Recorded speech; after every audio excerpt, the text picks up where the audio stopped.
अब आपको थोड़ा सा एक कष्ट करना पड़ेगा, आपको ट्रिग्नोमेट्री टेबल याद करना पड़ेगा। अगर मैं वीडियो में बोलते टाइम अगर मैं बोल रहा हूँ और आपको वैल्यू याद है तो आपके लिए बहुत आसानी होगी, अदरवाइज नहीं होगी। साइन 30 की वैल्यू क्या होती है, सोच लिए। साइन 30 की वैल्यू होती है हाफ। 1060,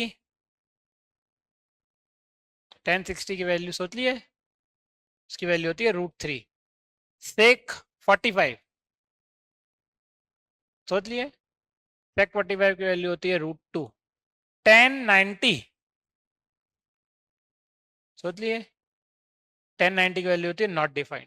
ठीक है, तो वहां कुछ नहीं है, वो नजर अपने आप चले आता है। इस तरीके से आपको याद होना चाहिए। अगर मैंने अभी जो जो वैल्यू बोली और आपको याद थी तब तो आपके लिए अगला एक्सरसाइज इजी है, और अगर आपको याद नहीं है तो आपको अगले एक्सरसाइज में प्रॉब्लम हो जाएगा। ठीक है, ट्रिग्नोमेट्री टेबल बनाना भी मैंने सिखाया है, इसमें भी इससे जस्ट पहले दो इससे पहले जो दो वीडियो आए थे उसमें है। ठीक है, और आपको भी पता होगा, नहीं होगा तो याद तो आपको करना ही है। जब तक आपको ट्रिग्नोमेट्री टेबल याद नहीं होगा नहीं बनेगा ना, चाहे आप कुछ भी कर लो आपसे नहीं बनने वाला। तो ट्रिग्नोमेट्री टेबल याद करना इज मस्ट। खैर चलिए देखते हैं अपन अगला।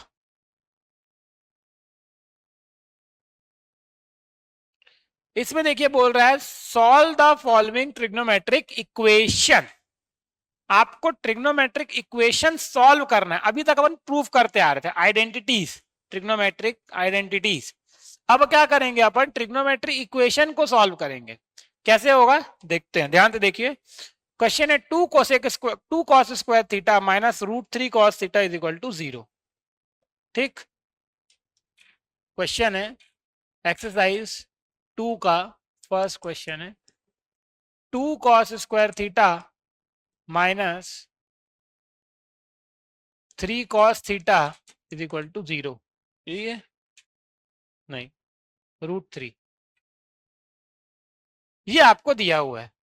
अब इसको आपको सॉल्व करना है। सॉल्व करने का मतलब होता है थीटा की वैल्यू निकालनी। प्रूव करना अलग चीज होता है, थॉट सॉल्व करना मतलब आपको थीटा की वैल्यू निकालनी। ठीक है, कैसे होगा ये ध्यान से देखिए। देखिए इसमें से क्या कॉमन निकल रहा है बेटा, कॉस थीटा कॉमन निकल रहा है। कॉस थीटा कॉमन ले लिए तो अंदर क्या बचेगा, 2 और कॉस थीटा, क्योंकि 2 कॉस थीटा है तो एक निकल गया, माइनस √3। तो कॉस थीटा कॉमन ले लिए। ठीक, उसके बाद आप देखिए क्या करेंगे, सबसे पहले या तो cos theta is equal to 0 होगा, या तो 2 cos theta minus √3 is equal to 0 होगा। या तो ये 0 होगा या तो ये 0 होगा, दोनों 0 एक साथ नहीं हो सकता। ठीक है, तो ये क्या होगा, theta is cos theta is equal, पहले इसको लेके सॉल्व कर रहे हैं, है ना, इसको 20 से ऐसे डिवाइड कर देता हूं। तो cos theta is equal to 0 कहां पर होता है, cos 90 डिग्री में होता है। ये बात आपको एकदम अच्छे से पता है। cos cos दोनों साइड कैंसिल हो गया, तो थीटा इज इक्वल टू कितना आ गया, 90 डिग्री। तो एक ऑप्शन तो ये है कि थीटा की वैल्यू क्या है, 90 हो सकती है। दूसरा ऑप्शन जो आपका 2 cos थीटा माइनस √3 है वो 0 है, तो that means 2 cos theta is equal to क्या है, √3 है। मतलब cos theta is equal to √3/2 है। बताइए √3/2 कहाँ होती है कॉस थीटा की वैल्यू, कॉस थीटा की वैल्यू √3/2 होती है कॉस 30 डिग्री में। ठीक है, मतलब थीटा इज इक्वल टू हो जाएगा 30 डिग्री। क्लियर है, तो थीटा 30 डिग्री हो जाएगा, इधर थीटा 90 डिग्री हो जाएगा। क्लियर है, इस तरीके से बनता है, सरल है, कठिन नहीं है ज्यादा, थोड़ा सा टफ है। अब देखिए जैसे ये है 2 sin square theta minus cos theta is equal to 1। ठीक, ये वाला थोड़ा अलग question, second question 2 sin square theta minus cos theta is equal to 1, ये ऐसा दिया हुआ है। ठीक है, अब इसमें समस्या क्या है, उसमें तो कॉस कॉस था तो बन गया, इसमें तो साइन है ना। तो इसके लिए अपन क्या करते हैं, ध्यान से देखिए, अपने को पता है कि sine square theta is equal to 1 minus cos square theta होता है, ये आपको पता है अच्छे से ये बात। ठीक है, इस वैल्यू को यहां रख देंगे तो क्या आ जाएगा, 2 ब्रैकेट के अंदर 1 minus cos square theta minus cos theta is equal to 1। Clear है, ठीक। अब देखिए ध्यान से, इसको सॉल्व करेंगे तो जाएगा 2 minus 2 cos square theta minus cos theta is equal to 1। ठीक, ये सबको उस तरफ ले गए तो क्या हो जाएगा, ये माइनस उधर जाके हो गया प्लस 2 कॉस स्क्वायर थीटा, ये माइनस कॉस उधर जाके हो गया प्लस कॉस थीटा। ठीक, और ये 2 इधर जाके -2 हो गया, ये 2 इधर जाके -2 हो गया, तो इसको सिंप्लीफाई कर लेंगे तो क्या हो जाएगा 2 cos square theta plus cos theta -1 is equal to 0। Clear है? अब बोलोगे सर ये कैसे बनेगा, इसमें से कॉमन नहीं निकल रहा है, तो बेटा सबसे पहले करना let cos theta is equal to x ले लेना। ठीक है, तो कॉस थीटा की जगह एक्स रखेंगे तो ये क्या हो जाएगा 2x square plus x -1 is equal to 0। ये किसी की तरह दिख रहा है क्या आपको? किस चीज की तरह दिख रहा है? ये दिख रहा है आपको क्वाड्रेटिक इक्वेशन के जैसे। तो देखिए 2x square plus 2x minus x -1, ये हमने क्या किया, हमने स्प्लिटिंग द मिडिल टर्म लगाया। अब इसके लिए आपको क्वाड्रेटिक इक्वेशन देखना पड़ेगा। यहां से क्या कॉमन निकल रहा है, 2x कॉमन निकल रहा है, तो अंदर आ जाएगा x प्लस 1। देखिए इन दोनों में से 2x कॉमन ले लिया तो आ गया x प्लस 1, इन दोनों में से -1 कॉमन आएगा तो अंदर आएगा x प्लस 1 इक्वल्स टू 0। तो जाएगा 2x -1 और x plus 1 equals to 0। That means 2x -1 equals to 0 और x प्लस 1 इक्वल्स टू 0। तो x इज इक्वल टू 1/2 और x इज इक्वल टू -1। ये दो आपका आंसर आ गया, x इज इक्वल टू 1/2 और x is equal to -1। x की value क्या है, cos थीटा, मतलब cos थीटा की वैल्यू हाफ और cos थीटा की वैल्यू -1।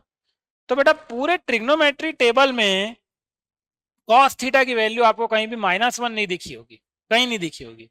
तो इसलिए क्या है, तो since cos theta is equal to -1 does not exist for theta 0 से 90। ठीक, ये आपको लिखना पड़ेगा थोड़ा सा। cos theta is equal to -1 0 से 90 का टेबल बनाते हैं अपन, उसके बीच में थीटा रहता है, कहीं नहीं होता।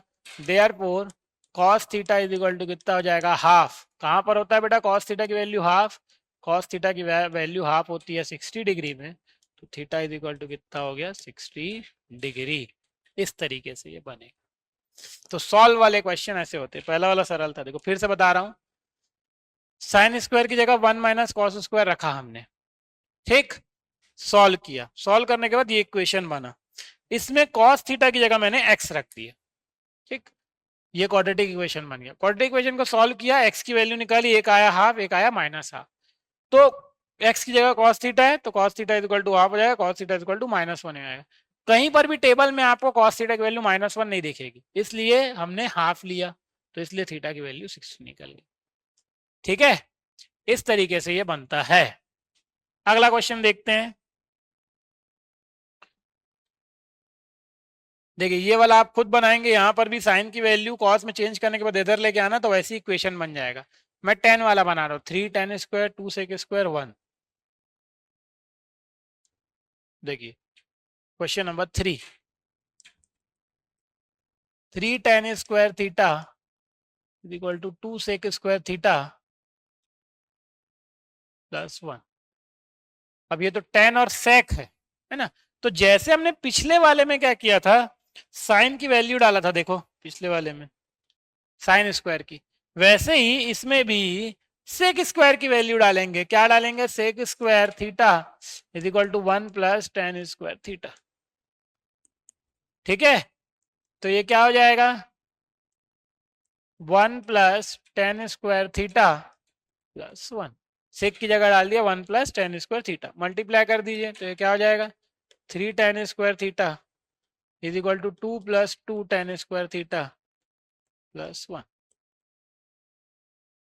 सब इधर आ गया, ये 1 को छोड़ के इधर आ गया, तो 3 tan square theta minus 2 tan square theta is equal to 2 plus 1, यहीं रहने दिया, तो जाएगा 3 tan square theta 2 tan square theta गया तो tan स्क्वायर थीटा आ गया इज इक्वल टू 3। तो इसको अपन लिख सकते हैं क्या बेटा, tan थीटा का होल स्क्वायर, वैसे ही ये हो जाएगा √3 का whole square, square square cancel हो गया, तो हो जाएगा tan theta is equal to √3।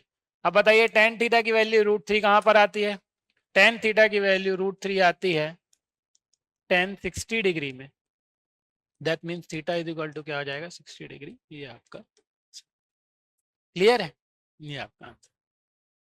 समझ में आया?